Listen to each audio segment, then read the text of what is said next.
जब सज्जन भागवत को महत्व यहाँ वर्णन गर्दैन हुन्छ कि वेदव्यासजी महाराज।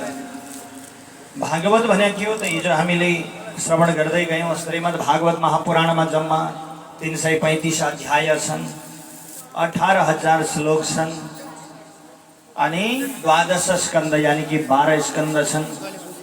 वर्णन गर्दैन हुन्छ यहाँनिर वेदव्यासजी महाराज कि निगमकल्पतर गलितं फलं सुखमुखादमृतद्रवसंयुतं पिबत भागवतं रसमालयं मुहुरहो रसिका भुवि भावुका। निगमैर गमयति हि बोधयति स निगमः। निगम वेदद्वारा निकालिएको सार वस्तु हेर्नुहोस्। भागवत वेदरूपी कल्पवृक्षद्वारा निकालिएको सार वस्तु हो। विगलितम फलम अत्यन्त मीठो फल छ अरे के सन्त, अत्यन्त मीठो छ। किनकि फल भनेको कस्तो चाहिँ मिठो हुन्छ अरे भन्नुहुन्छ भने न धेरै पाकेको न धेरै काँचो, ठिक पाकेको फल चाहिँ मिठो हुन्छ अरे र यही कुरा भन्नुहुन्छ यहाँ, मिठो छ। अब अर्को कुरा भन्दैनुहुन्छ सुखमुखादमृत द्रवसंयुतं। सुखदेव रूपी सुगाले जुठो लगाइसकेको जुन फल हो नि त्यो नमिठो हुने कुरै छैन। भागवत कस्तो अरे भने नि एउटा परिकल्पना गर्दा सज्जन ठुलो विशाल वृक्ष छ जसका 12वटा बडा बडा हाँगा छन्। 12 स्कन्द रूपी ठुला ठुला हाँगा छन् अनि हाँगाबाट अरू मसिना छरिएका हाँगा चाहिँ 335वटा छन्, जो 335 अध्याय रूपी अरू शाखाहरू छन् अनि 18,000 श्लोक रूपी पत्ता छन् त्यो वृक्षमा र अन्तिममा त्यो वृक्षको सार जुन रस हो नि त्यो चाहिँ फल हो, त्यो वृक्षमा लागेको फल। र अब त्यो फलका फेदमा गइसकेपछि फल खाँदा बडो मिठो छ अरे। तर यहाँनिर भन्दैन हुन्छ फल नखाइकन पनि यो फल चाहिँ मिठो छ, यो चाहिँ टिपेर खाँदा हुन्छ है भनेर जान्ने सूत्र बताइदिनु हुन्छ सज्जन। फलका फेदमा गएर हेरेर थाहा पाइन्छ अरे कि यो फल चाहिँ मिठो छ भनेर टिपेर खान सकिन्छ अरे। कसरी भन्दा चराले अलिअलि जुठो लागेको छ भने नि हो त्यो फल टिपेर खानु अरे बडो मिठो छ अरे। टिपेर त्यो चराले जुठो लागिसकेको भागलाई चाहिँ हटाइदिनु, फ्याँकिदिनु अनि त्यस पछाडि खायो भने मिठो। धेरै पाकेको छ भने चराले आधी खाइहाल्छ, सकिहाल्छ। पाकेको छैन भने पनि जुठो लाउँदैन, ठिक्क पाकेकोलाई चाहिँ जुठो लाएर छोड्छ अरे। अब खानु भन्नुभयो, तब यहाँ भन्दैनुहुन्छ त्यो फल नि कस्तो छ अरे भन्नुहुन्छ भने अब यो भागवत रूपी फललाई चाहिँ कसले जुठो लागेको छ त? चराले जुठो लागेको फल त मिठो हुन्छ भन्दा सुखमुखाद्रमिता द्रवसंयुतं। सुखदेव रूपी सुगाले जुठो लागेको हुँदा यो भागवत रूपी फल नमिठो छैन है। फेरि यसको फाल्नु पर्ने केही भेटिन्न अरे सन्त। न बोक्रा ताछेर फाल्नु पर्छ, न भित्रको दानो फाल्नु पर्छ, केही फाल्नु पर्दैन। त्यस्तो फल हजुरहरूले भेट्नु भएको छ जो थपक्क टिपो पखालो खपाखप खायो, न तास न झन्झट न भित्रको गुदी फाल्नु पर्छ। त्यस्तो फल मैले चाहिँ एउटा भेटेको छ सज्जन। अम्बक पाकेको जुन अम्बक हो नि त्यसलाई थपक्क टिपोहरू पखालो खायो, न त्यसको भित्रको दानो फ्याँक्नुपर्छ न बाहिरको बोक्रो ताछेर फ्याँक्नुपर्छ। अम्बकको केही पर्दैन हो। त्यस्तै भागवत त्यति मिठो छ अरे त्यो फ्याँक्ने चिजै छैन कि केही पनि। यो फ्याँक्ने त्यो फ्याँक्ने ऊ फ्याँक्ने केही पनि फ्याँक्ने चिजै छैन। न बोक्रो फ्याँक्नुपर्छ न दानो फ्याँक्नुपर्छ। अब भन्नुभयो यहाँ पिबत भागवतं रसमालयं मुहुरहो रसिका भुवि भावुका। यहाँ भन्नुहुन्छ पिबत भागवतम, पान गर्नुहोस् है भन्नुभयो। अहिले भर्खर भन्दै हुनुहुन्थ्यो कि फल खानुहोस् भन्नुभयो। अब भर्खर भन्दै हुनुहुन्छ पिउनुहोस् भनेर। फल पिउँछ कि खाइन्छ त? यहाँ भगवान भन्नुहुन्छ फललाई दुई तरिकाले खान सकिन्छ अरे। पिउन पनि सकिन्छ र खान पनि सकिन्छ। जसका भगवानले दिएका औजार छन् उनीहरूले चाहिँ खाने अरे। खपाखप। तर भगवान्ले दिएका औजार गइसकेका छन्, खुस्किएर गयो भने त खाइँदैन नि त फल त, साह्रो छ। त्यसले गर्दा हो त्यो फललाई चाहिँ ल्याएर रस बनाएर पनि पिउन सकिन्छ। यानि कि आफूलाई जस्तो सजिलो लाग्छ त्यसरी सुन्ने अरे के भागवत। कति बेला चाहिँ सुन्न आफूलाई अनुकूल हुन्छ। अब यहाँ पिउने कुरामा अलिकति अप्ठ्यारो भनिदिनुहुन्छ भगवान। कर्ण रूपी पुटकले थाप्ने र अनि पिउने, पिएर भुटुक्क पार्न पाइँदैन अरे। भुटुक्क पारेको चाहिँ जान्छ, भुटुक्क पार्न पाइएन। यो कान रूपी दुनाले सुन्ने अनि यता मासतिर लगेर राख्ने चाहिँ सधैँ रहन्छ अरे। तर जहाँ घुटुक्क पारियो भयो सकिहाल्छ। त्यही भएर अलिकति गाह्रो के भन्नुहुन्छ, सुनेका कुरालाई उन्नु पर्छ है भन्नुभयो। यहाँ मासतिर लगेर दिमागमा राख्यो भने चाहिँ सदैव रहन्छ अरे। त्यही भएर सुनेर उन्ने प्रयास गर्नुपर्छ सदैव हामीले। यही कुरा भन्नुभयो। रसमालयम, जति सुने पनि हुन्छ अरे है, सकिँदैन अरे। रसको पोखरी पऱ्यो, त समुद्र अरे के। भागवत रूपी रसको यो समुद्र हो, जति पान गरे पनि सकिँदैन, घट्दैन, बढ्दै जान्छ। त्यही भएर भन्दैन भो कहिलेसम्म अरे मोहोर मोहोर बार बार, जहिलेसम्म दिक्क लाग्दैन कि। पुराण सुन्दा दिक्क लाग्यो हो नभन्नु जेलसम्म सुन्ने अरे।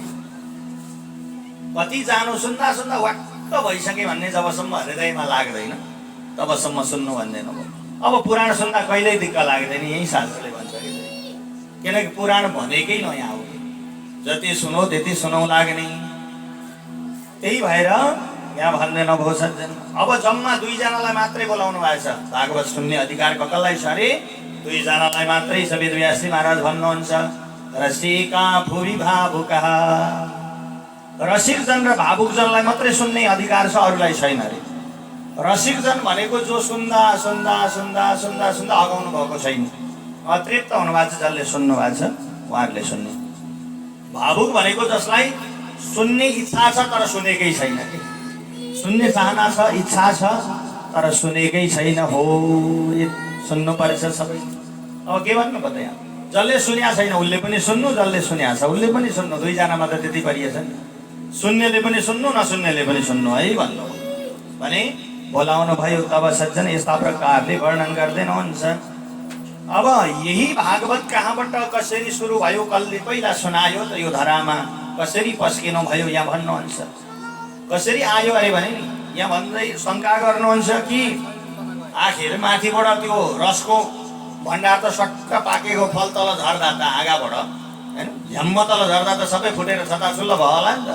भन्दा त होइन होइन, बिस्तारै आएको अरे कि। नारायण रूपी हाँगाबाट ब्रह्मा रूपी हाँगामा खुसरुक्क झरो, ब्रह्मा रूपी हाँगाबाट नारद रूपी हाँगामा सर्लक्क अड्क्यो, अनि नारद रूपी हाँगाबाट वेदव्यास रूपी हाँगामा आएर खुद्रुक्क अड्क्यो। त्यहाँबाट वेदव्यास रूपी हाँगामा घरिबाट गएर सुखदेव रूपी हाँगामा खुद्रुक्क झर्यो। औ सुखदेव रूपी हाँगाबाट चाहिँ परीक्षित रूपी हाँगामा धरतीमा झर्यो। त्यस पछाडि छटाछुल्ल अनि मात्रै बाँडियो अरे। धरतीमा आइसकेपछि मात्रै चराचर जगतमा बाँड्न थालियो सज्जन।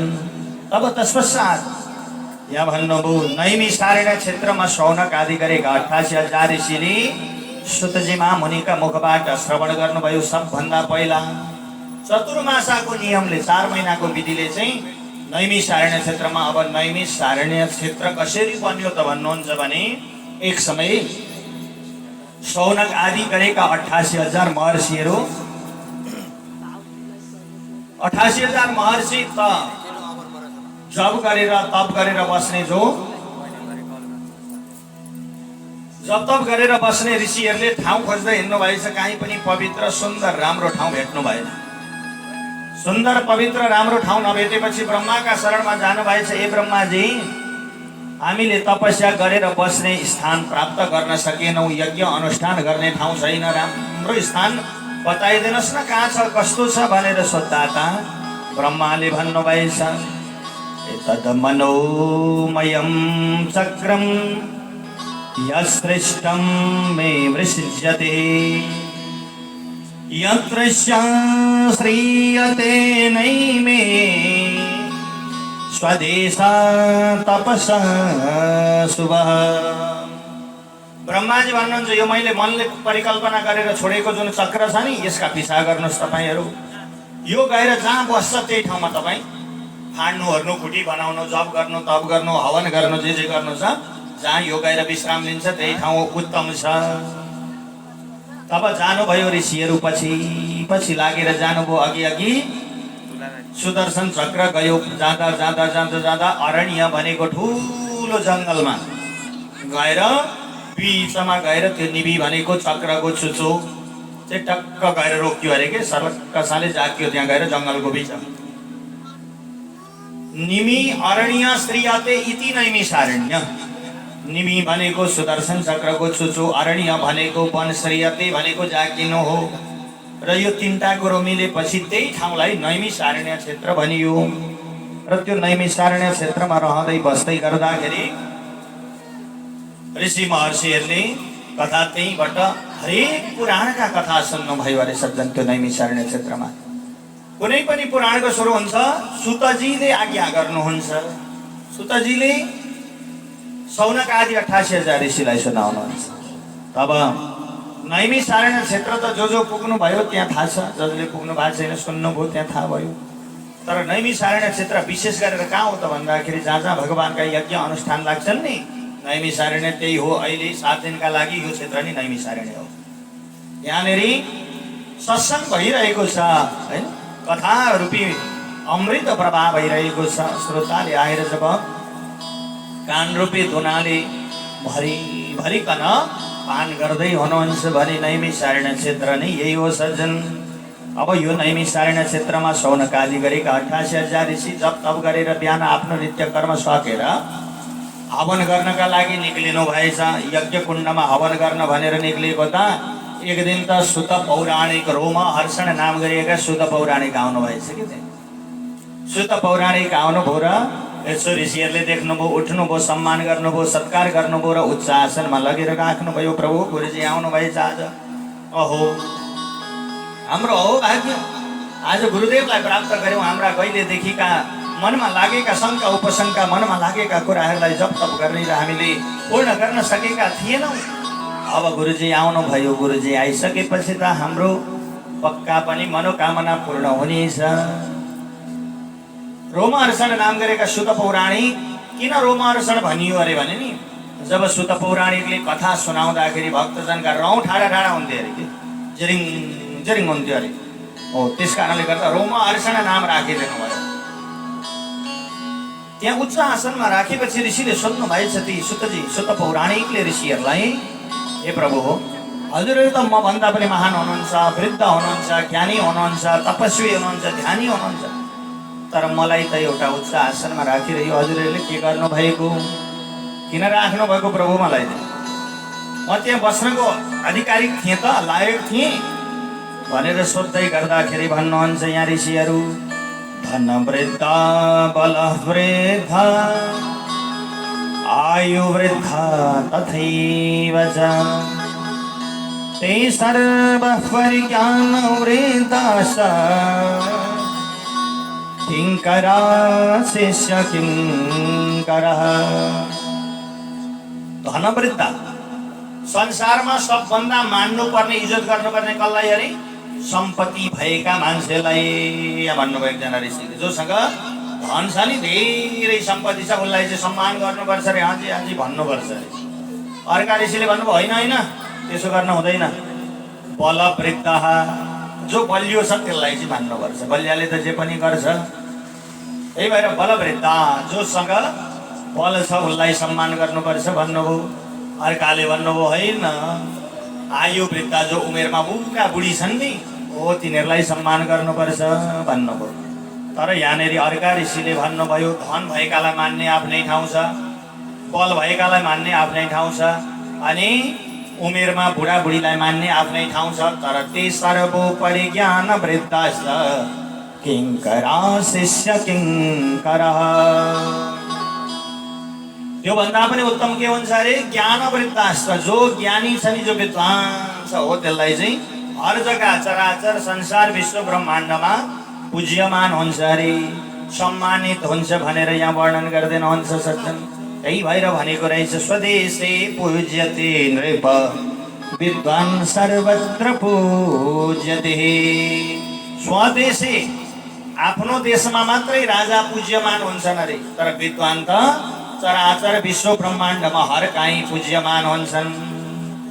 यो कुरालाई वर्णन गर्दैन हुन्छ सज्जन। त्यही भएर हजुर विद्वान हुनुहुन्छ। अब यहाँ बसेर हजुरले हामीलाई ज्ञान गराउनुहोस् भन्ने बित्तिकै 6वटा प्रश्न गर्नुभएछ। 6 प्रश्न गर्नुभयो ऋषिहरूले। किम श्रेय शास्त्रका सार स्ववतार प्रयोजनम किम कर्म केवतारस धर्मकं शरणं गतः। किम श्रेय, मनुष्य भएर धरतीमा आइसकेपछि गर्नुपर्ने सबैभन्दा पहिलो राम्रो काम के हो त? मनुष्य भएर धरतीमा आएपछि के गर्नुपर्छ? पहिलो राम्रो काम एउटा प्रश्न गर्नुभयो। शास्त्रहरूले के भन्छन् दोस्रो प्रश्न गर्नुभयो। शास्त्रको सार के हो है? स्वअवतार भगवानले अवतार लिएर आउनुको कारण के हो? तेस्रो प्रश्न गर्नुभयो। किम कर्म, अवतार लिएर आएर के काम गर्नुभयो त भगवानले? चौथो प्रश्न गर्नुभयो। कति अवतार लिनुभयो भगवानले? 5औं प्रश्न गर्नुभयो। अनि भगवानले यो धरती छोडेर आफ्नो स्वधाम गइसकेपछि धर्मकं शरणं गतः, धर्म कसका शरणमा गयो? 6औं प्रश्न गर्नुभयो। हो यही 6 प्रश्नको जवाफ दिने क्रममा पूर्ण भागवत सुनाइदिनु भयो त्यहाँ नैमिषारण्य क्षेत्रमा शुद्ध पौराणिकले सज्जन। र भागवत पूर्ण। अब यसको सठिक जवाफ दिनु पर्दा नि यहाँ वर्णन गर्दैन हुन्छ। मनुष्य भएर धरतीमा आएपछि गर्नुपर्ने पहिलो राम्रो कर्म भनेको के अरे भने नि सनातन परम्परालाई यथावत कायम राख्नु पहिलो धर्म मनुष्य भएर धरतीमा आइसकेपछि गर्नुपर्ने। सनातन परम्परा भनेको चाहिँ के हो त फेरि? अब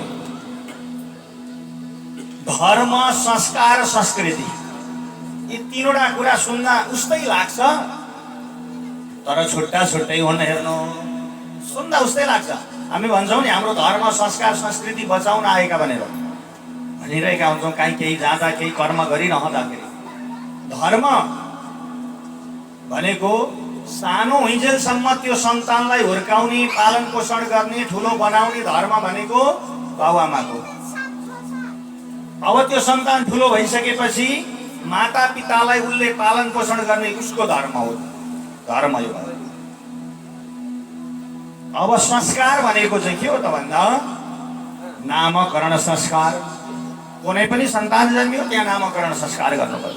श्राद्ध गरेको संस्कार गरेको हो। र अब कुनै पनि व्रतबन्ध संस्कार, विवाह संस्कार, यी हाम्रा संस्कार हो। अब त्यस पछाडि संस्कृति चाहिँ के हो त? संस्कृति के हो त भन्दा तीज मान्नु कुनै धर्म पनि होइन, संस्कार पनि होइन। तीज मान्नु के हो? हाम्रो संस्कृति हो। दसैँ मान्नु के हो? संस्कृति हो।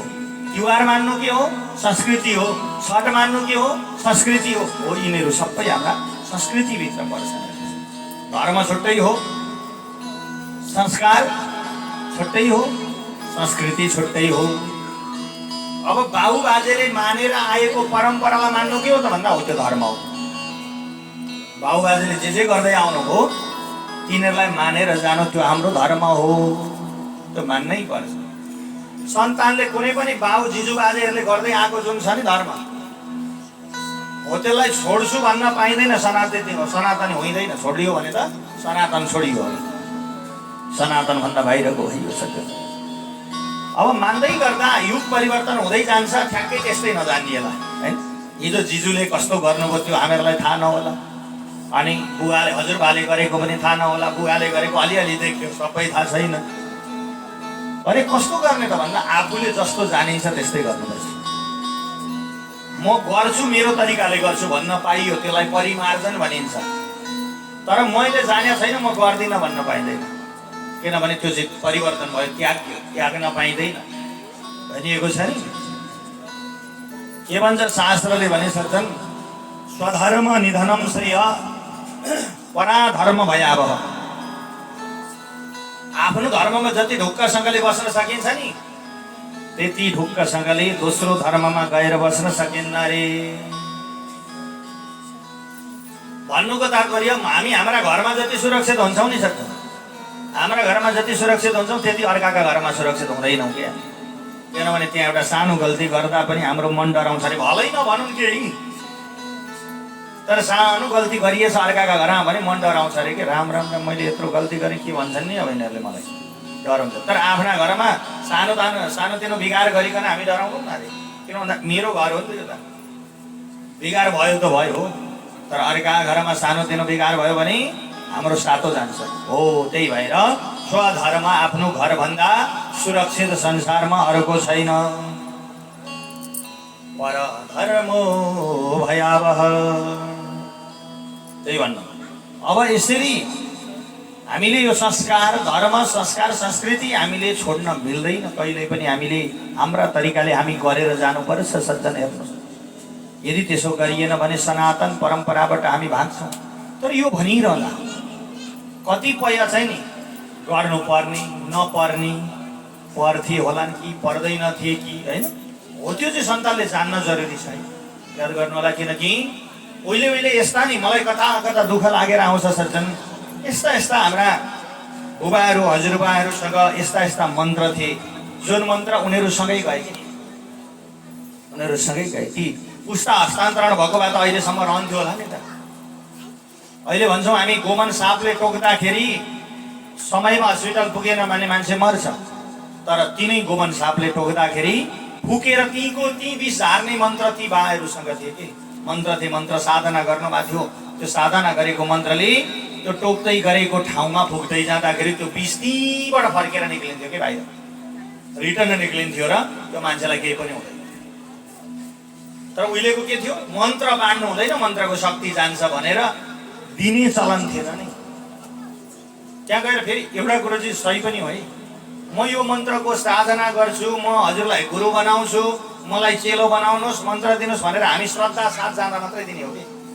यो बा त्यो मन्त्र दिनु त मलाई तपाईँ मरेपछि जान्छ भन्दा त दिनुहुन्न नि त, गुरु बनाउनु पर्छ। यो कुरो त रावणले पनि लक्ष्मणलाई भनेको थियो कि गएर तपाईँसँग ज्ञान छ अरे मलाई दिनुहोस् भन्दाखेरि यसै दिन न जातेर दाजुलाई सोधेर आइज, ज्ञान पाउनका लागि के गर्नुपर्छ भनेर फर्काइदिएको थियो कि रावणले। भगवान् रामले भन्नुभएको थियो जाऊ गुरु पो बनाउनुपर्छ, त ज्ञान पाउन त्यत्तिकै पाइन्छ, पहिला गएर गुरु बनाऊ भने मात्रै ज्ञान दिन्छन् भनेर भगवान् रामले लक्ष्मणलाई हराउनु भएको थियो। हो त्यस्तै हामीले ती हाम्रा हजुरबा काका फुपू होइन फुपाजु कोसँग थिए ती हाम्रा भएका ज्ञान छ, हो त्यो चाहिँ गएर गुरु बनाएर मागेको भए सायद पाउँथ्यौँ होला, तर मागेनौँ, तिनीहरूसँग गयो। त्यति मात्रै होइन, मर्ने गरी टाउको दुख्दा यहाँ गएर ट्याप्प पक्रेर फु फु गर्दाखेरि त्यो टाउको दुख्न छोडिदियो। ती मन्त्र थिए, ती साधना थियो, त्यो सबै कुरा हो। यो जान्नु जरुरी छ। सन्तानले किन गर्दै हुनुहुन्छ, बाले के गर्नुभएको, आमाले के गर्नुभएको, अब खोजेनौँ हामीले, जानेनौँ, अब भनेनन् भने नि सज्जन हामी धेरै पछाडि परेछौँ। त्यही भएर सन्तानले जान्न जरुरी छ, नत्र भए कस्तो हुन्छ अरे भने नि खडपल पूजा जस्तो हुन्छ अरे है, याद गर्नु होला। खडपल पूजा भनेको चाहिँ कस्तो हो त भन्नुहुन्छ भने पुराना घरमा हुन्थे खडपल, जसलाई पुरानो घर उपभोग गर्नुभएको छ उहाँहरूलाई थाहा छ। यसो पुराना घरमा खोपाहरू बनाएको हुन्थ्यो जसलाई खडपल भनिन्छ, खोपा पुराना घर। त्यहाँ के गर्थे उहिले बुढापाकाहरूले, अब बाकस थिएनन्, दराज थिएनन्, चाहिने सामानहरू त्यो खडपलमा राखेको हुन्थ्यो, त्यो खोपामा सुरक्षित गरेर राखेको हुन्थ्यो। त एक दिन एकजना बाले के गर्नुहुँदो रहेछ भने आफ्नो नित्य कर्म सको उठो होरो जप तप सको अनि गएर त्यो खडपलमा चन्दन अक्षता पुष्प लगेर यस्तो पूजा गर्नुहुँदो रहेछ। क्या यो कुरो छोराले जहिले पनि हेरिरहे, तर कहिल्यै सोधेनन् के बा के पूजा गरे हेरौँ न भनेर कहिल्यै सोधेन। बाले पूजा गर्दै गर्दै गर्दै गर्दै बाको उमेर बुढो भयो, बा वृद्ध हुनुभयो, बा यो संसार छोडेर जानुभयो।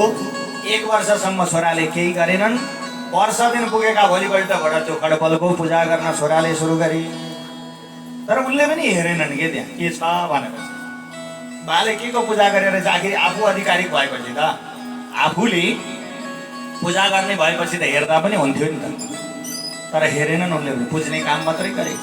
जहिले हतारले छोडेन सज्जन, हतार हतार गरौ पूजा गरौ कुटिहालौ, नातिले देखिरहे सज्जन, तर ती नातिले पनि बा के पूजा गरे भनेर आफ्ना बालाई सोधेन। गर्दा गर्दै गर्दा गर्दै ती छोरा पनि बुढा भई वृद्ध भई छोराको पनि पालो सक्यो। छोराको पालो सिद्धिसकेपछि के भयो, अब आयो नातिको पालो। नातिले पनि त्यो परम्परालाई यथावत लिएर गएर पूजा गर्दै गए। एक दिन ती नाति पनि वृद्ध भएछन् के बुढा भए। ती नाति पनि बुढा भइसकेपछि त्यो घरमा एकजना विद्वान व्यक्ति पाउनु आए। पाउनु आएपछि पाहुना बसे घरमा। भोलिपल्ट बिहान उज्यालो भयो, ती आउने बा अनि घरका बा दुवैजना नुहाइधुवाइ गरे, गायत्री जपे बसे। गायत्री जपिसकेर उठेर गएर ती घरका बाले चाहिँ त्यो खोपो पूजा गरेछन्।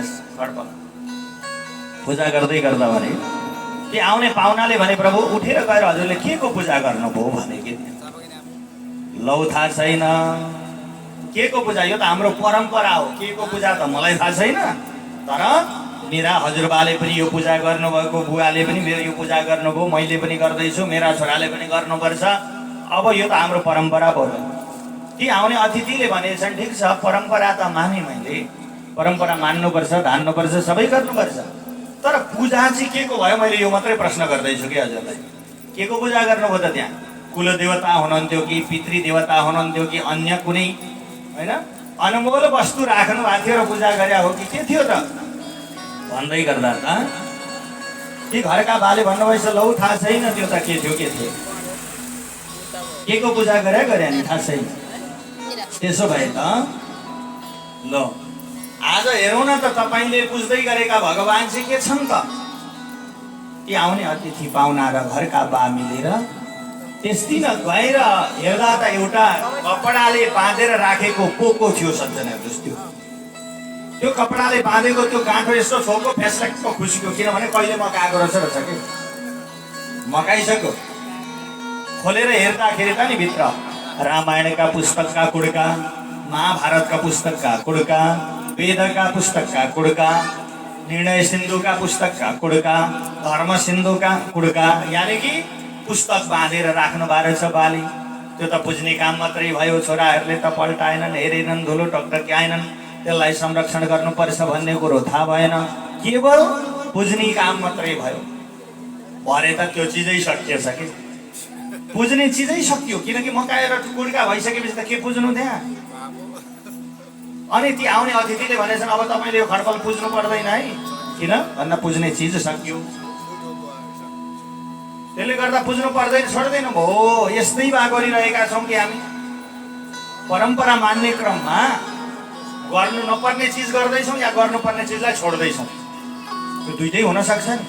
यो गर्नै पर्ने थियो छोडिन्छ, अथवा गर्नुपर्ने थिएन गरिरहेका छौँ भने हो। त्यही भएर छोरा छोरीले बा आमालाई सोध्न जरुरी छ। कुनै पनि काम गर्दै गर्दा यो किन गर्या, के का लागि गर्या, यो के हो, खोज्न सोध्न जानियो भने मात्रै पाइन्छ।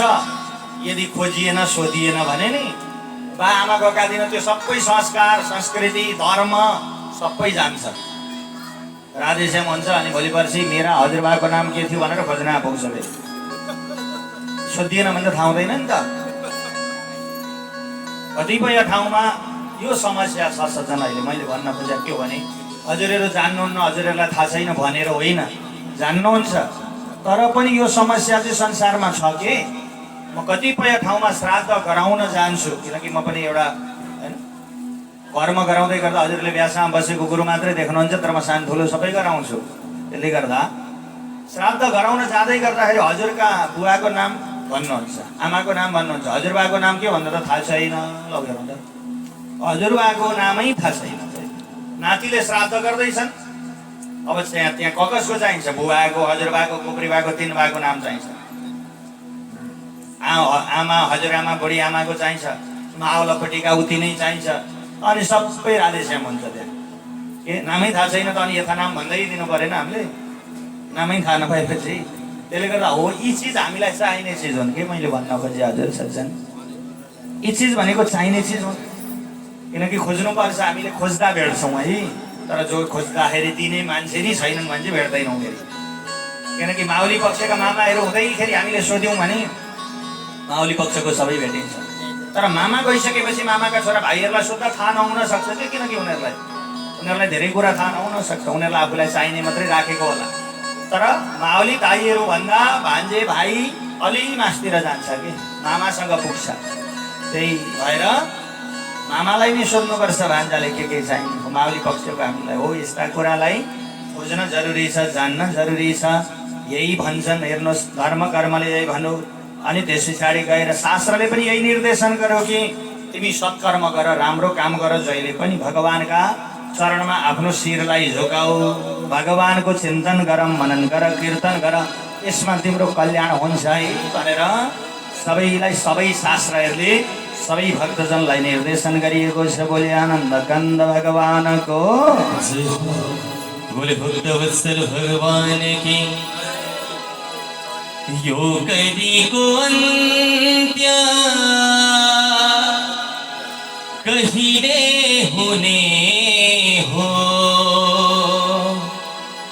यो कली रहेसम्म दुखै हुने हो, यो कली रहेसम्म दुखै हुने हो। यो कलिको अन्त्य कहिले हुने हो, यो कलिको अन्त्य कहिले हुने हो, यो कली रहेसम्म दुखै हुने हो, यो कली रहेसम्म दुखै हुने हो। जय हो श्री राधे। हरि बोल। सबैले तालीको सेवा गर्नु होला भक्तजन।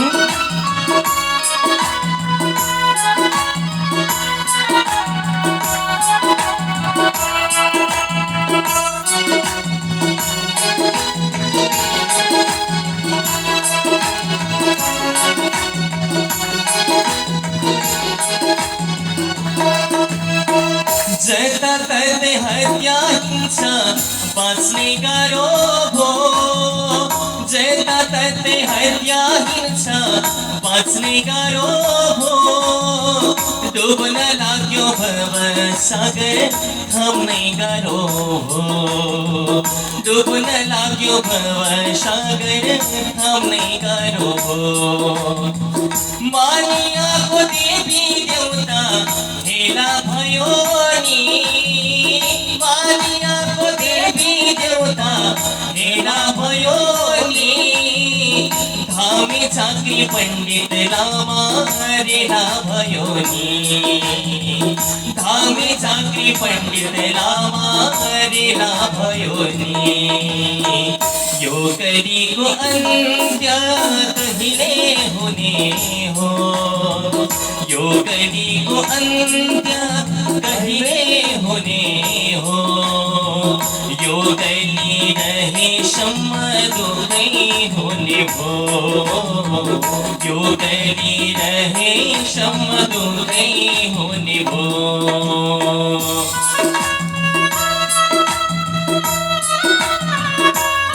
बोले बाकी हरि लाल की जय हो।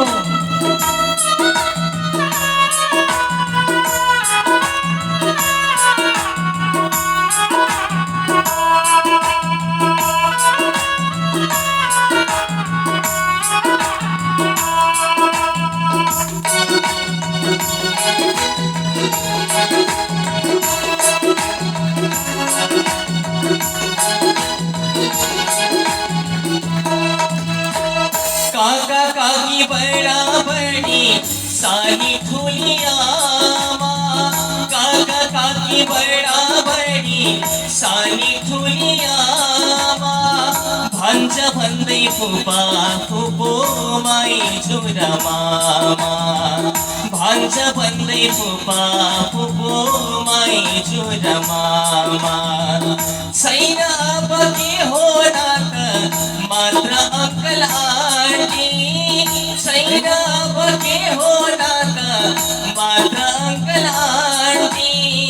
व्यस्त जीवन छैन छैन समय मलाई रजन्दी व्यस्त जीवन छैन समय मलाई रजन्दी यो कलीको अन्त्य कहिले हुने हो यो कलीको अन्त्य कहिले हुने हो यो कली रहेसम्म दुःखै हुने भो यो कली रहेसम्म दुःखै हुने भो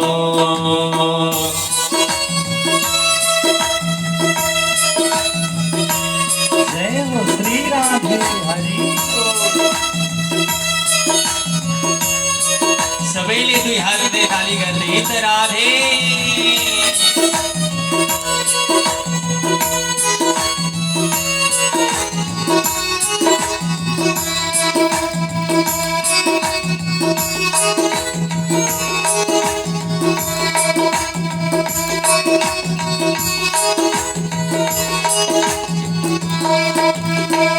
कहाँ गयो परम्परा कहाँ गयो धर्म कहाँ गयो परम्परा कहाँ गयो धर्म नमस्कार प्रणाम छैन भित्र्यो हल्लो धर्म नमस्कार प्रणाम छैन भित्र्यो हल्लो धर्म मान्दै आएको रीति रिवाज सबै हरायो मान्दै आएको रीति रिवाज सबै हरायो डुब्न लाग्यो भव सागर मनै डरायो डुब्न लाग्यो भव सागर मनै डरायो यो कलीको अन्त्य कहिले हुने हो यो कलीको अन्त्य कहिले हुने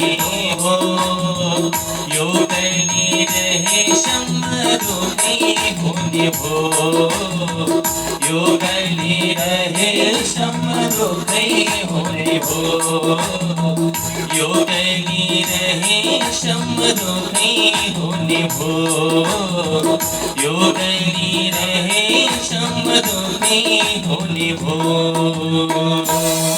बोले हो कि हरिलाल की यस्ता प्रकारले सज्जन हामीले कुनै पनि हाम्रा संस्कार संस्कृति धर्महरूलाई अग्रजबाट सार्दै सार्दै पुस्तौँ पुस्ता गर्दै लिएर आएको धर्म नै सनातन हो। त्यस कारणले गर्दा सनातन परम्परालाई हामीले कहिले पनि त्याग्नु हुँदैन, परित्याग गर्नु हुँदैन, छोड्नु हुँदैन सज्जन।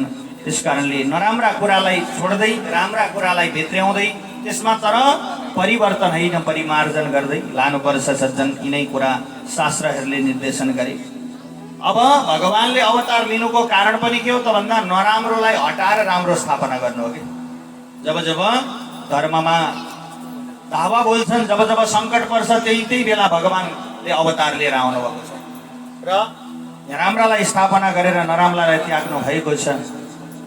त्यस पछाडि यहाँ भन्दै हुन्छ किन कर्म के भगवानले के कर्म गर्नुभयो त धरतीमा आएर। अब के कर्म गर्नुभयो? रावण जब दुष्ट भएको थियो भगवान राम आउनुभयो, रावणको उद्धार गर्नुभयो। कंस दुष्ट बनेको थियो, कृष्ण आउनुभयो र उद्धार गर्नुभयो। अब हेर्नुहोस्, रावण भनेको पनि हाम्रा शरीरभित्र छ, राम पनि हामीभित्र हुनुहुन्छ, कंस पनि हामीभित्र छ र कृष्ण पनि हामीभित्र हुनुहुन्छ। कसरी त जति बेला हामीलाई घमण्ड आउँछ नि, घमण्ड जुन दिन आउँछ सम्झिनुहोस् रावण सवार भयो हामीभित्र, रावणले जित्यो भने घमण्ड आउँछ हामीलाई। तर त्यति बेला के चाहियो? मर्यादा पुरुषोत्तमको चिन्तन गर्नु पर्यो कि मर्यादालाई सम्झ्यो भने त्यो घमण्ड नि आफै हटेर जान्छ अरे केही होइन, यो घमण्डले केही हुँदैन भोलि भन्छ अरे आफै त्यो घमण्ड रूपी रावण मरेर जान्छ राम रूपी आदर्शलाई स्मरण गर्यो भने। अनि क्रोध रिस भनेको अंश हो। हेर्नुहोस् रिस, अब हामीलाई रिस उठ्यो भने तत्काल कुनै पनि निर्णय रिसमा लिएर गऱ्यो भने नि भोलि धोका हुन्छ नि। रिसमा गरेको निर्णयले भोलि हामीलाई दुःख दिन्छ। त्यही भएर जति बेला रिस उठ्छ भगवान कृष्णलाई सम्झनु पर्छ अरे। किन कृष्णलाई सम्झिने त? रिस आएका बेला चाहिँ भन्यो भने कृष्णले खालि हँसाउने काम मात्रै गर्नुभएको छ धरतीमा आएर, होइन? उठो सबैलाई आनन्द दिने काम गर्नुभएको छ, हँसाउने काम गर्नुभएको छ कृष्णले। त्यही भएर कृष्ण सम्झ्यो भने हाम्रो रिस आफै दब्दै जान्छ, कंस आफै मरेछ। त्यही भएर हेर्नुहोस् भगवान्ले यस्ता कर्म गर्नुभयो। जम्मा भगवान्ले नि 24 अवतार लिनुभएछ परमात्माले। पहिलो सनक सनन्दन सनातन सनत कुमार 4 कुमार, दोस्रो बराह, तेस्रो नारद, चौथो नर नारायण, पाँचौं कपिल, छैटौं दत्तात्रेय, सातौं यज्ञ पुरुष, आठौं ऋषभदेव, 9 पृथु, 10औं मत्स्य, 11औं कश्यप, 12औं धन्वन्तरी, 13औं मोहिनी, 14औं नृसिंह, 15औं वामन अवतार लिनुभयो भगवान्ले। यसै गरेर परशुराम, वेदव्यास, श्रीराम, बलराम, कृष्ण, बुद्ध, यति अवतार भगवान्ले लिइसक्नुभयो। कल्की अवतार लिन बाँकी छ, 24 अवतार मध्ये छ। यति लिइसकेपछि अन्तिममा के भयो त भन्नुहुन्छ भने तब भगवान्ले असंख्य अवतार त कति लिनुभयो अरे, तर विशेष गरेर शरीर धारण गरेर आएर यो जगतमा लीला गर्नका लागि चाहिँ यति 24 अवतार लिनुभयो। अरू त कहिले सारी भएर पनि आउनुभयो, कहिले के भएर पनि आउनुभयो है। सबैलाई रक्षार्थ भगवान जति बेला सङ्कट पर्यो त्यही बेला आउनुभयो। यस्ता प्रकारले वर्णन गरिदिनुहुन्छ। अब अन्तिममा यो धरा छोडेर भगवान कृष्ण गइसकेपछि धर्म कम शरणम गत, धर्म कसका शरणमा गयो त भन्दै गर्दाखेरि त यहाँ भन्दैन हो कि धर्म भनेको शास्त्रका शरणमा गयो अरे, के भागवतका शरणमा गयो। जति पनि ग्रन्थ छन् नि धर्म ग्रन्थ, यिनीहरूभित्र रह्यो अरे धर्म। त्यही भएर त हामी धर्म गर्नका लागि मठ मन्दिर लाउँछौँ, धर्म गर्नका लागि पूजा लाउँछौँ, धर्म गर्नका लागि पुराण लाउँछौँ। किन गरे त भन्दा त्यो चाहिँ सबै शास्त्रमा छ, त्योबाट हामीलाई प्राप्त होस् है भन्नका लागि। शास्त्रमा भएको चिज हामीलाई प्राप्त हो। मन्दिरमा जाँदै गर्दाखेरि प्रभु मैले चाहेको त केही होइन, तर मसँग भएका नकारात्मक शक्ति हुन् है भनेर, म भित्र भएका नराम्रा कुरा शक्ति हुन् राम्रो हजुरबाट प्राप्त गरौँ। मैले मन्दिर जान्छौँ, तीर्थ गर्छौँ। व्रत किन गरेको, व्रत किन लिएको त भन्नुहुन्छ भने मैले हिजो के कस्ता भोजन ग्रहण गरेँ होला, त्यसको ममाथि कस्तो असर पर्यो होला। आज चाहिँ भगवानका निमित्त म खाली बस्छु र अनि त्यस पछाडि त्यो हिजो खाएको भोजन पनि सकिन्छ, नकारात्मक सोच पनि सकिन्छ, अनि भोलिदेखि मेरो सकारात्मक सोच हुन्छ। भोलि खाएको अन्नको मेरो छुट्टै प्रभाव परेछ हो। यस्ता प्रकारले हामीले ग्रहण गर्नुपर्दछ सज्जन। त्यही भएर उपवास बसेको, व्रत बसेको हो। तर अब अहिले व्रतका परिकार धेरै छन्। अब के भनौँ सज्जन, जस्तो आफूलाई ठिक लाग्छ त्यही खालको व्रत बस्नुपर्छ। शरीर माध्यम खलु धर्म साधनम पनि भन्छ शास्त्रले। शरीर रहे मात्रै धर्म कर्म जप तप पुण्य आदि हुन्छ, शरीरै रहेन भने के हुन्छ र सज्जन। त्यस कारणले यी सब कुरा जति जे छ हामीले आफ्ना लागि गर्नुपर्छ सज्जन, अर्काका लागि होइन। हामीले आफ्ना लागि गऱ्यौँ भने चाहिँ सबै राम्रो हुन्छ अरे, तर अर्काका लागि गर्ने भयौँ भने चाहिँ सकियो केही हुनेवाला छैन। किनकि कसैले पनि आमाले भन्नुभयो आज पूजा लाउनु पर्छ भनेर, आमाका लागि छोराछोरी व्रत बस्दिनु भयो, पूजा लाउन बस्नुभयो भने त सकियो त। त्यहाँ त आमाले भन्नुभयो त्यसले गर्दा मलाई पनि चाहिन्छ, बाले भन्नुभयो त्यसको फल मलाई मिल्नु पर्छ। अनि कुनै गुरुलाई निमन्त्रणा गर्नुभयो घरका कर्ताले, गुरुजी हाम्रामा यस्तो यस्तो यस्तो कार्य गर्नु छ, त्यो हजुर नआइदिएसम्म पूर्ण हुँदैन, किन हामीले केही जाने छैन। त्यसले गर्दा हजुर आइदिएर राम्ररी गराइदिनु होला भनेपछि ए ल ठिकै छ आउँला, हुन्छ गराइदिनु होला भन्नु। गएर यिनीहरूको कार्य भन्यो फ्याट्ट फुट्ट पारेर सकिदिएर हिँडिदियो भने त त्यो त गुरुले दोष बोकेर जानुपर्छ। फेरि किन गरिदिने, उहाँहरूले त सङ्कल्प गरिसक्नु भयो कि यो यो यो यो काम गर्ने भनेर सुरुमै प्रतिज्ञा सङ्कल्प गरेपछि त त्यसको जिम्मेवारी म पुरा गर्छु है भनिसक्नुभयो गुरुले। अब उस्तै त्यस्तै पारेर राधेश्याम गरेर गइयो भने त सबै लिएर गइयो नि त, अघिको सङ्कल्प त सबै आफूमा लिएर गइयो। जजमानको त कल्याण भयो, राधेश्याम चाहिँ यता पण्डितकै भयो।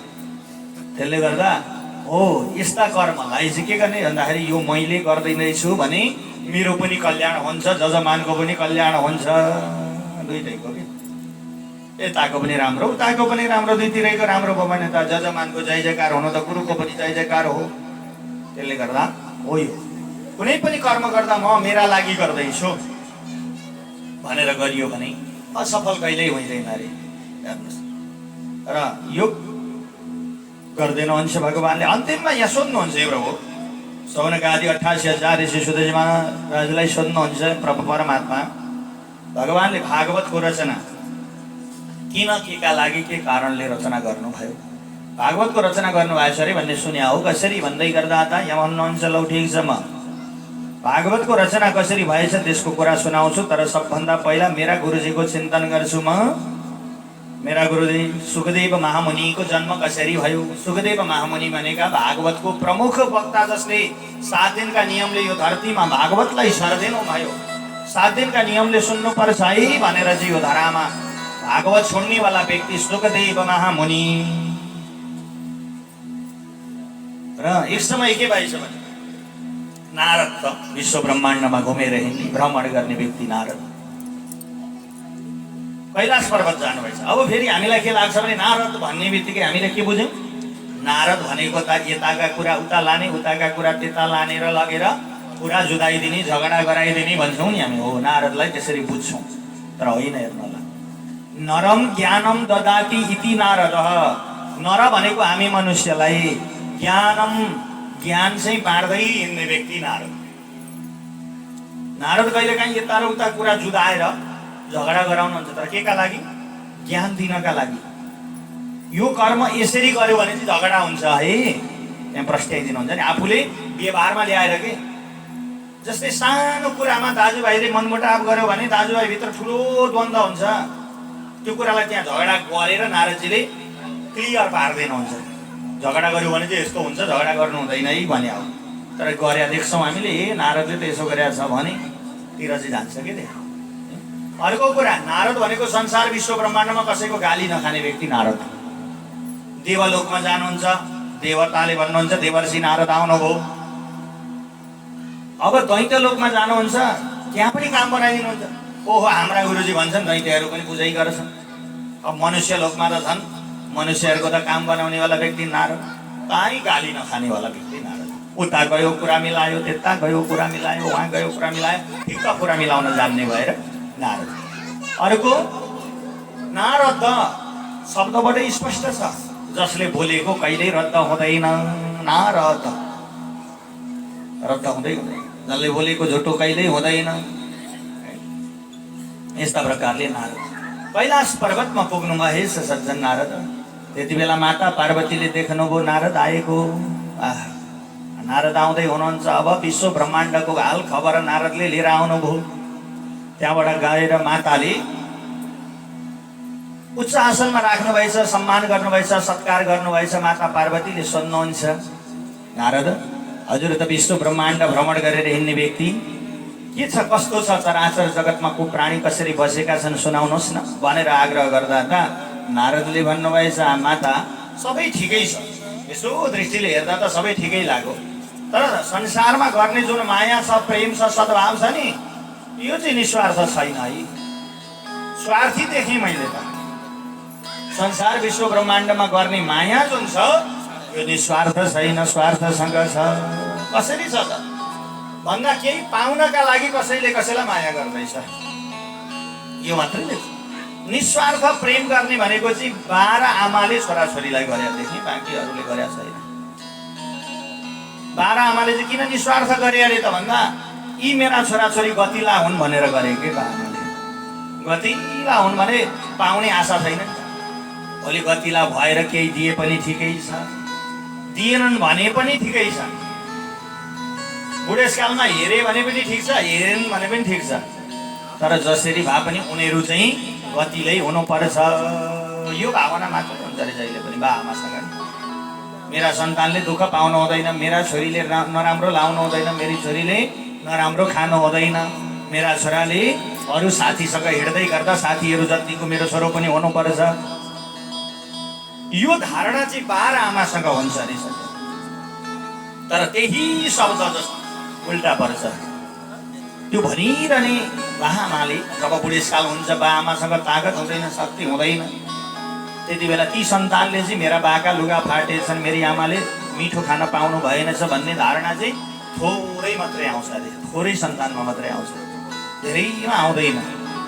थोरैमा चाहिँ आउँछ, फेरि आउँदै आउँदैन भन्न पनि मिल्दैन। कोही हुनुहुन्छ त्यसरी माता पिता प्रतिको श्रद्धा र सद्भाव राख्ने पनि हुनुहुन्छ, तर थोरैमा मात्रै आउँछ। र यो कुरा अब यही कुरा नारदजी दर्शाउनुहुन्छ आमा, छैन है भन्दा त माता पार्वतीले भन्नुभएछ कैलाश पर्वतमा पनि देख्नु भएन भन्दाखेरि खोइ खासै छ जस्तो त यहाँ पनि लाग्दैन किन भनेपछि पार्वती माताले उदाहरण दिनुभएछ कि मेरा यो कैलाश पर्वतमा त नि झगडा गर्ने चिज पनि सँगै बसेका छन् कि मिलेर। पार्वतीको वाहन हो सिंह, भोलेनाथको वाहन हो वृषभ गोरु। अब गोरु र सिंह त उनीहरू त एक अर्काका दुश्मन हुन्, किनकि सिंहले गोरु देख्ने बित्तिकै छाड्दैन। तर त्यहाँ कैलाश पर्वतमा त सँगै एकै ठाउँ सुतिराखेका छन्, एकै ठाउँ बसिरहेका छन्। अनि कार्तिकेय कुमारको वाहन हो मयूर, भोलेनाथका गलामा छ सर्प। मयूरले सर्पलाई पनि भक्षण गरिदिन्छ सज्जन, तर त्यहाँ त सँगै नाचेर बसिरहेका छन्। अनि भोलेनाथका गलामा छ सर्प। गणेशको वाहन हो मुसो, सर्पले मुसोलाई पनि बाँकी छाड्दैन, तर त्यो कैलाश पर्वतमा त बडो मिलेर बसेका छन्। अनमेल चिज पनि मिलेका छन् भने यहाँ छैन र प्रेम भन्नुभयो पार्वतीले। नारदले भन्नुभएछ मनमनै अहिले झगडा गराउन सकिन भने मेरो नाम पनि नारद होइन भनिहाल्नु। तब भन्नुभएछ आमा सबै कुरा त हजुरले ठिक भन्नुभयो, राम्रो छ, ठिक छ, देखा पनि छु, तर तपाईँ र दुईजना बिचमा चाहिँ प्रेम कतिको छ त? भोलेनाथ र हजुर बिचमा चाहिँ कतिको प्रेम छ भन्दा त पार्वती माताले छाती गर्वका साथमा भन्नुभएछ हामी दुईजना जतिको जोडी त संसारमा अर्को छैन होला, त्यति प्रेम छ हामी दुईजना प्रति, सद्भाव छ भन्ने बित्तिकै। त्यसो भए नि आमा अब भोलेनाथ त समाधिमा हुनुहुँदो रहेछ, भोलेनाथलाई पनि सोध्थेँ म, सोध्न नसक्ने त होइन, तर भोलेनाथ अहिले समाधिमा हुनुहुन्छ, गायत्री जपेर बस्नु भएको छ, भगवानको चिन्तनमा हुनुभएको छ, जे छ एउटा कुरो भन्दैनस् न, भोलेनाथले कहिलेकाहीँ नरमुण्ड माला लाउनुहुन्छ हौ, मनुष्यका टाउकाका माला लाउनुहुन्छ, ती माला कसका? हजुरलाई त थाहा छ नि भन्दा त जसँग हुनुभएछ पार्वती लौ अहिलेसम्म सोध्या पनि छैन, भन्या पनि छैन भोलेनाथले कसका कसका। र नारद यो त मलाई थाहा छैन र भन्दा हजुरलाई खास कुरै थाहा रहेनछ, अरू अनि के प्रेम छ भन्नु र भनेर फुत्ता उठेर हिँड्नु। ब्रह्मा नारदको काम थियो कि सलाई कोरेर छ्यास्त छोडिदिनु थियो, बाँकी त त्यो सलाइको आगाले आफै गर्छ, सलाई कोरेर छोडिदिनु भयो हिँड्नु भयो। त्यति भइसकेपछि त पार्वतीलाई बडो रिस उठ्यो, ए भोलेनाथले लगाएको जुन नरमुण्ड माला छ यो मैले अर्काका मुखबाट सुन्नुपर्ने के हो भनेर कमसेकम आफ्ना पतिले मलाई भन्नुपर्छ नि त। बडो रिस उठ्यो, रिस उठेर गएर बसेको भवनलाई कोप भवन भनिन्छ। हेर्नुहोस्, माता पार्वती गएर बस्नुभयो कोप भवनमा। कोप भवनमा जो जान्छ नि उसलाई चलाउनु हुँदैन अरे, किन भन्दा ऊ रिसले गएको छ, किनकि देवता राजा महाराजाका पालामा ती कोप भवन हुन्थे कि, जसलाई रिस उठ्छ उहाँ जाने अनि त्यो रिसाएपछि भित्र बस्ने बस्ने बस्ने बस्ने बस्ने, केही गर्ने होइन, बस्ने। अब भरे ठन्डा हुन्छ, रिस मर्यो, दिमाग फ्रेस भयो, फेरि फर्केर बाहिर आउने, झगडै हुँदैन। त्यो पहिलाका कुरालाई नकोट्याउने सिद्धि, फेरि रिस बल्झिँदैन। हो त्यस्तै कहिलेकाहीँ हजुरलाई लाग्दैन त्यस्तो? हाम्रा पनि घर बनाउँदै गर्दा एउटा कोठो चाहिँ होइन यस्तो बनाउनु पर्ला जसलाई रिस उठ्छ त्यो गएर त्यहाँ कोठामा बस्ने बस्ने बस्ने बस्ने अनि भरे निक्लेर आउने, त्यसो भने त झगडै हुँदैन। बुढालाई रिस उठ्यो भने गएर त्यहाँ बस्ने, बुढीलाई रिस उठ्यो भने त्यहाँ जाने, छोरालाई रिस उठ्यो भने त्यहाँ जाने, बुहारीलाई रिस उठ्यो भने त्यतै जाने, है छोरीलाई रिस उठ्यो त्यहीँ गएर बस्ने बस्ने, भरे रिस मारेपछि निक्लेर आउने। न झगडा भयो, न तल्लो घरले थाहा पाए, न माथिल्लो घरले थाहा पाए, होइन कसैले थाहा पनि पाएन, रिसाएको कुरो पनि थाहा भएन। यस्तो हुनु भने त समाज कस्तो आनन्दको हुन्थ्यो होला, छुट्टै हुन्थ्यो होला है सज्जन। र त्यस कारणले गर्दा देवताका पालामा चाहिँ यो थियो, यो खालको परिपाटी थियो। भोलेनाथले देख्नुभयो पार्वती कोप भवनमा हुनुहुन्छ, के कारणले रिस उठेछ होइन। भरे कोप भवनबाट माता पार्वती निक्लिनु भयो र सोध्नु भएछ, देवी होइन तिमी रिसाइ छौ के कारणले? रिसाउनुको पनि त कारण होला नि त भन्दा त भोलेनाथ हजुरको जुन हजुरले लगाउने नरमुण्ड माला छ नि ती कसका टाउकाकै भयो। यही कुरामा अलिकति नारदजीले अघि भन्नुभयो, त्यही कुरामा म रिसाएकी छु भन्ने बित्तिकै हे देवी त्यति सानो कुरामा रिसाउनु पर्छ?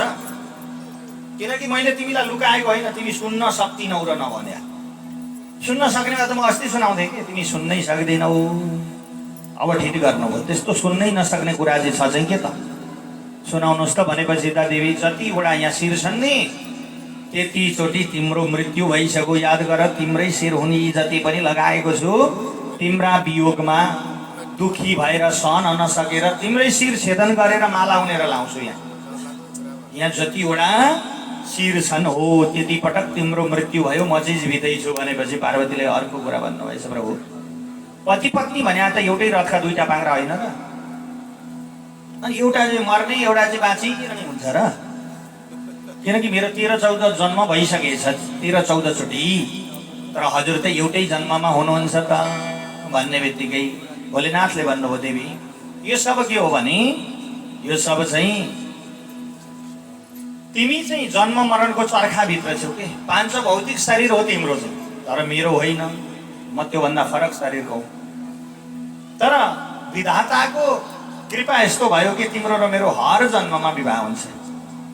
भगवानको कृपा यस्तो हो तिमी र म नै हो हरेक जन्मको जोडी। तपाईँपछि तिमीले मर्नुपर्छ, मैले मरेको छैन। मैले चाहिँ अमर कथा सुनेको छु। यानि कि अमर कथा भनेको चाहिँ जसले अमर कथा सुन्छ नि, अमर कथा यही भागवत हो है। फेरि अमर कथा के होला भनेर नसोच्नु होला, यो भागवत हो। जसले अमर कथा सुन्छ नि ऊ मर्दैन। मर्दैन भन्नुको तात्पर्य यो शरीरबाट मर्दैन त। जसले पुराण त विषौँ सुनिसक्यो त। मान्छे त त्यही पनि मरिरहेका छन्, पुराण सुन्ने मान्छे पनि होइन, मनमा लाग्ला भन्नुको तात्पर्य जसले ध्यान दिएर सुरुदेखि अन्तिमसम्म यो पुराणलाई श्रवण गर्छ, मनन गर्छ, चिन्तन गर्छ भने नि यो शरीर मरिसकेपछि आत्मा त अजर अमर हो नि त, मर्दैन नि कहिले पनि। त्यो गएर भगवानमा मिल्छ अरे, पुनर्जन्म हुँदैन कि। मर्दैन भन्नुको तात्पर्य जन्म मरणको चर्खाबाट बाहिर हुन्छ। जन्मिनी मर्नी काम हुँदैन, भगवानका शरणमा गएर मिल्नु हो अमर कथा सुन्नु भनेको। पार्वती माता यही कुरालाई सोध्दै हुनुहुन्छ प्रभु कसरी त्यस्तो भयो त भन्दा भन्नुभएछ अमर कथा सुनेको छु भनेपछि लौ भएको प्रभु परमात्मा त्यसो भए त मलाई अमर कथा सुनाउनु पर्यो। अब भन्नुभयो ल देवी हुन्छ म अमर कथा सुनाउँछु, तर शर्त गर्नुपर्छ। अमर कथा त्यत्तिकै सुनाउँदिन, शर्त गरौँ भन्नुभयो। कस्तो शर्त? म अमर कथा सुनाउन थाल्दा तिमीले ओम ओम जप्नु पर्छ। हुन्छ। तिमीले निदाउन पाउँदिनौ। हुन्छ। यदि जीवनमा निदायौ तिमी आज कथा सुनाउँदा भने जीवनमा कहिल्यै मलाई अमर कथा नसुना भन्नु, सुना नभन्नु नि, म सुनाउनेवाला छैन भनेपछि हुन्छ प्रभु। शर्त मान्नुभयो भोलेनाथले। भित्रबाट यस्तो डमरू बजाउनु भयो अरे जो कैलाश पर्वतका आसपासमा रहेका जति पनि जीव जन्तु थिए सबको सातो गयो भागे।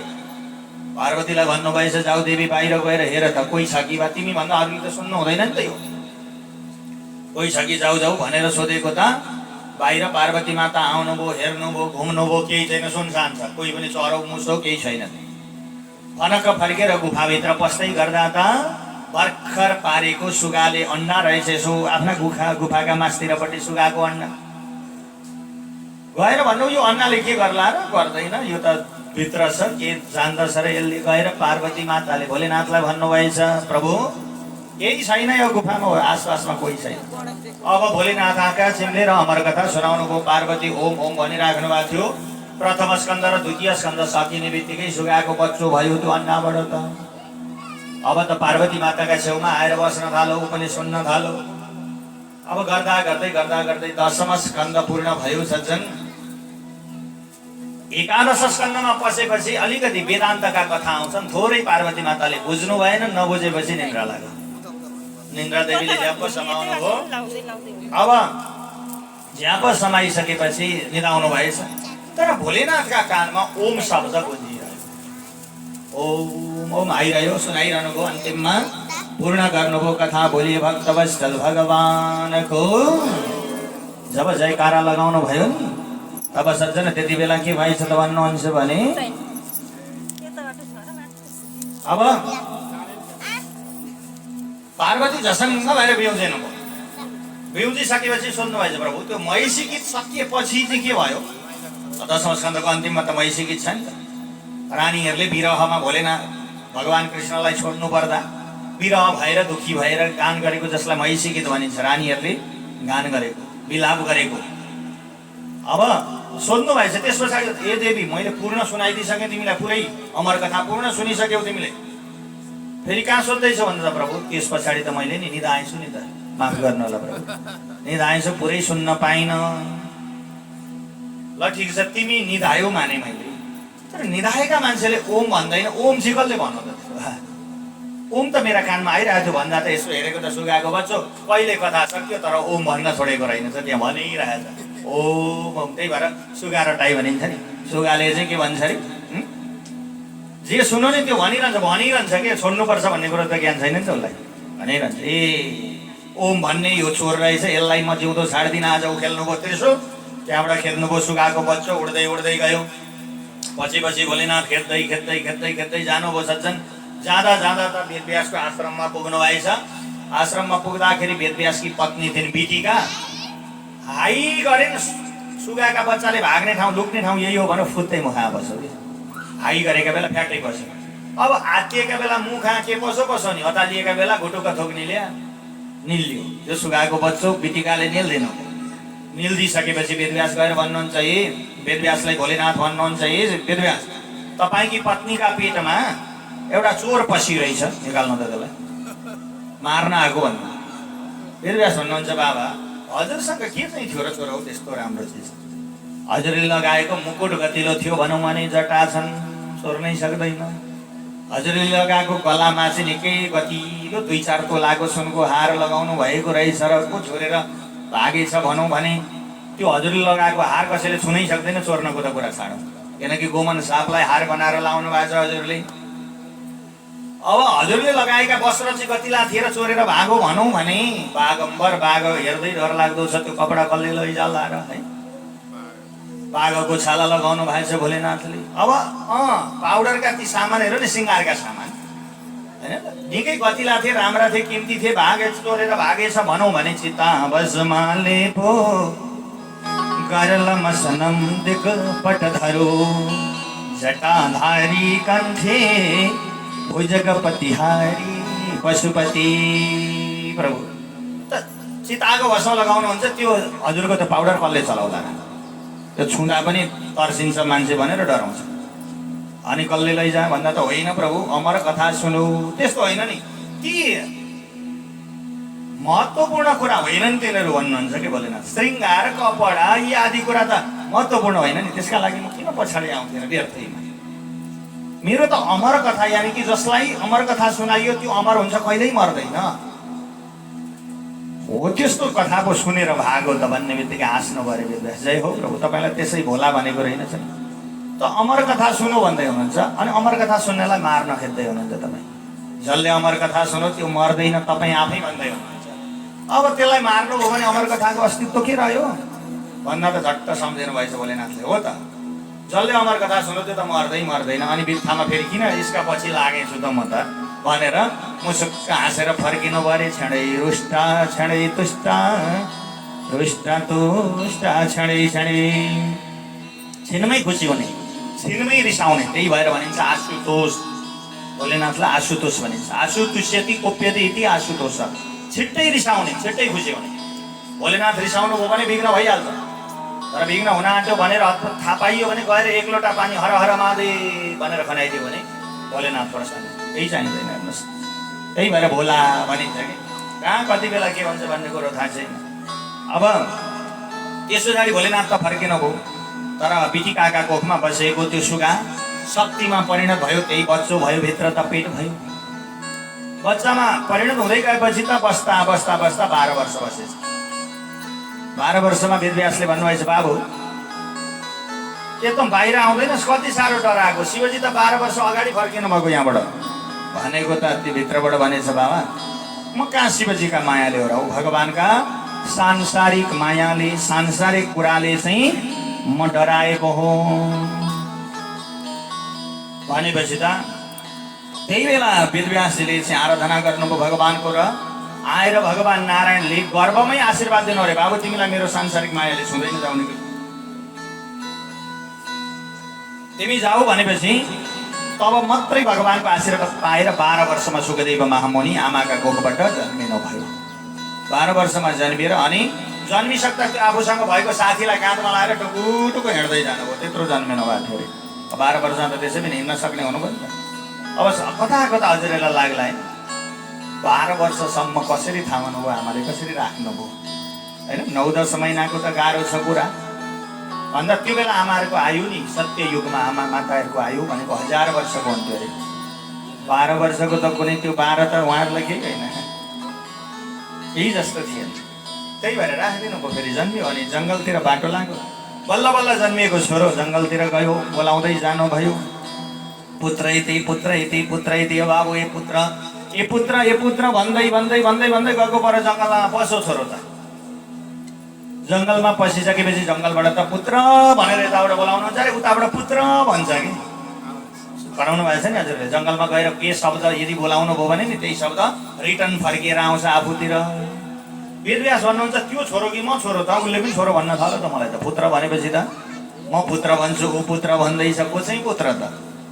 त्यही बेला वृक्षहरूले प्रति उत्तर दिए अरे, बा तपाईँ जसलाई पुत्र भन्दै हुनुहुन्छ नि त्यो तपाईँको पुत्र होइन। कुनै जन्म उसको पनि तपाईँ पुत्र हुनुहुन्थ्यो।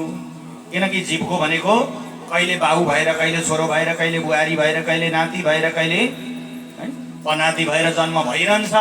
त्यो आत्मा त चलखेल भइरहन्छ, कहिले कसको छोरो को कसको नातिको, यसरी चल्छ भनेपछि। तर वृक्षहरूको कुरामा मान्नु भएन। विद्वान हुनुहुन्थ्यो वेदव्यास, कहाँ मान्नुहुन्छ?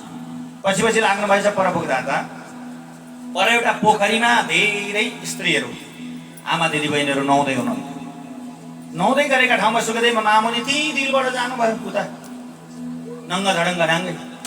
तर केही मतलब भएन। जब पा पुग्नु भयो नि, वेदव्यासजी महाराज पुग्ने बित्तिकै हतपत कपडा लगाए। अब चाहिँ अचम्मित हुनुभयो कि त्यो पनि छोरो मान्छे, म पनि छोरो मान्छे। त्यो उता गयो, लाज भएन यिनीहरूलाई। म आएँ, लाज भयो कसरी? यो कारण बुझिन सोध्नु पर्यो भनेर गएर सोध्नुहुन्छ। दृष्ट्वानुयन्तं ऋषिमात् मजमप्यनग्नं देव्यो स्त्रिया परिदधुर्न सुतस्य क्षेत्रम् तद्वीक्ष पृच्छति मुनो जगदोस्तवास्ते त्रिपुं विधानसो सुतस्य विवेक्तदृष्टे। ए देवी हो, यहाँ मेरो छोरो यहाँ अगाडि गयो कि दृष्टानुयन्तं ऋषिमात् मजमप्य नग्नं, नाङ्गै गयो यहाँबाट उता। तर तिमीहरू देखिरहेका थियौ, मैले पनि हेरिरहेको थिएँ। तर तिमीहरूलाई लाज भएन उ जाँदा? तर म एउटा दारी फुलेको बुढो मान्छे आएँ, तिमीहरू लजायो, हतपत वस्त्र लगायो। यसको कारण बुझिन नि मैले, के कारण हो? त्यो पनि छोरो मान्छे, म पनि छोरो मान्छे भनेपछि त स्त्रीहरूले जवाब दिए अरे, बा तपाईँ जसलाई छोरो भन्दै हुनुहुन्छ तिनले केही पनि चिन्दैनन् कि ती चाहिँ यस्ता हुन्। सर्वम खल्विदम ब्रह्म, जे देख्छ नि त्यसलाई भगवान् मान्ने मान्छे हो। स्त्री पनि चिन्दैन, पुरुष पनि चिन्दैन, जड पनि जान्दैन, चेतन पनि जान्दैन। त्यो त जे देख्छ त्यसमा ब्रह्म देख्नेवाला मान्छे। उसँग किन डराउनु? हामी भित्रको ब्रह्मलाई मात्रै निहालेर गयो कि हामी को हौँ भन्ने कुरो ख्यालै गरेन उसले। तर तपाईँलाई त थाहा छ नि त, तपाईँ पुरुष हो, हामी स्त्री हौँ, यो कुरो त तपाईँलाई ज्ञान छ। त्यही भएर हामी लजायौँ भनेपछि यसका पछाडि लागेर मेरो कल्याण होला त। किनकि बा आमा कोही चिन्दैन यसले, जे देख्छ उसले त खालि ब्रह्म मात्रै देख्छ, भगवान् भन्दा पर्तिर केही जान्दैन। भने त मलाई पनि त ब्रह्म सम्झिन्छ नि, किन बा भन्थ्यो यसले, यसका पछाडि त लाग्दिनँ भनेर अब विरक्त भएर फर्किनु भएछ। आउँदै गर्दाखेरि अगाडि आएर बस्नु, आफ्ना आश्रममा आउनु पऱ्यो, विचार गर्नुभएछ।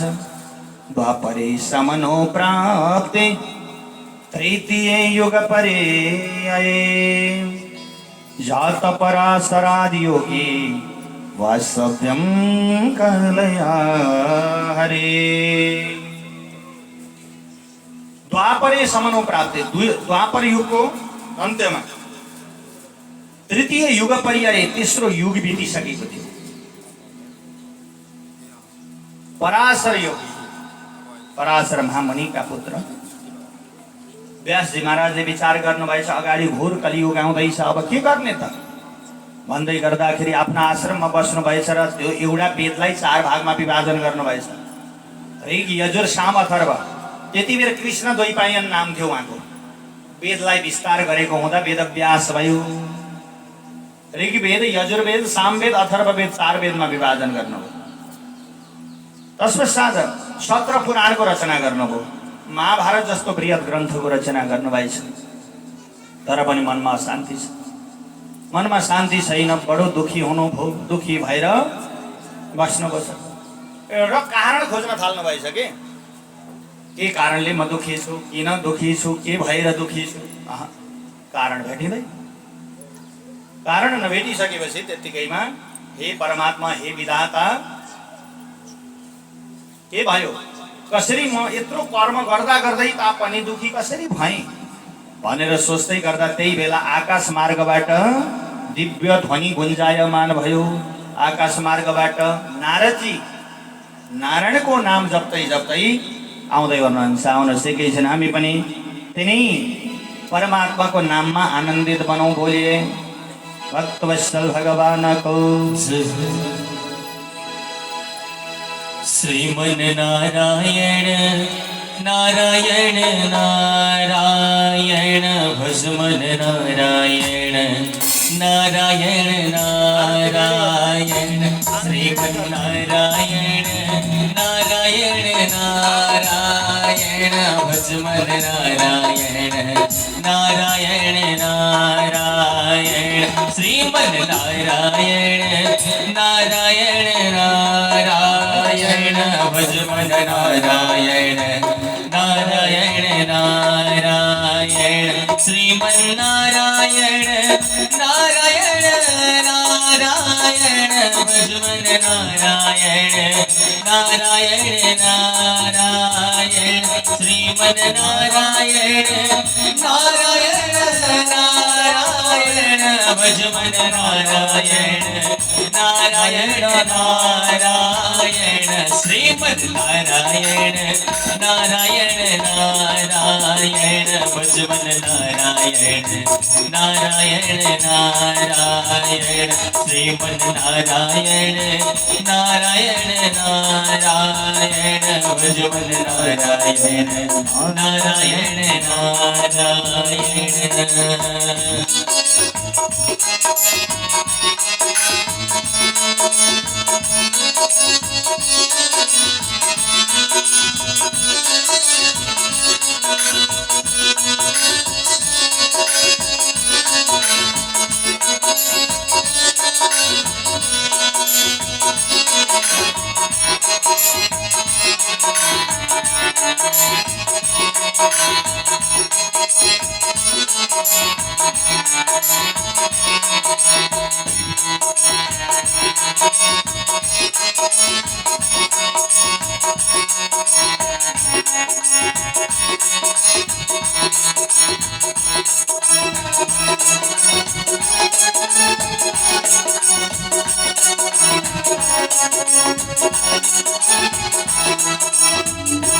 बद्री नारायण नारायण नारायण मुक्ति नारायण नारायण नारायण बद्री नारायण नारायण नारायण मुक्ति नारायण नारायण नारायण श्रीमन नारायण नारायण नारायण भजमन नारायण नारायण नारायण श्रीमन नारायण नारायण नारायण भजमन नारायण नारायण नारायण श्रीमन नारायण नारायण नारायण श्रीमन नारायण नारायण नारायण श्रीमन नारायण नारायण नारायण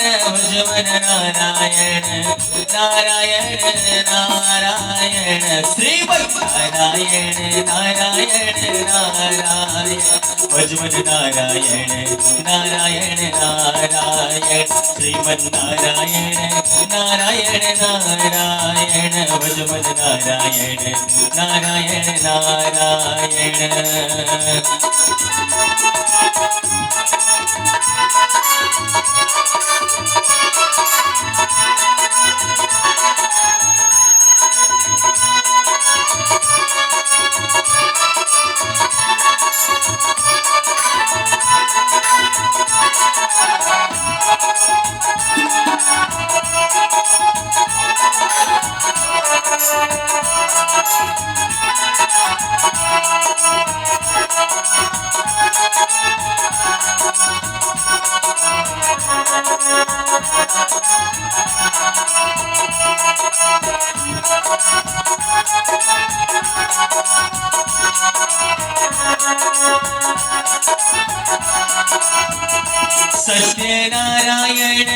नारायण नारायण लक्ष्मी नारायण नारायण नारायण सत्यनारायण नारायण नारायण लक्ष्मी नारायण नारायण नारायण श्रीमन नारायण नारायण नारायण भजमन नारायण नारायण नारायण श्रीमन नारायण नारायण नारायण भजमन नारायण नारायण नारायण भजमन नारायण नारायण नारायण भजमन नारायण नारायण नारायण भजमन नारायण नारायण नारायण भजमन नारायण नारायण नारायण भजमन नारायण नारायण नारायण भजमन नारायण नारायण नारायण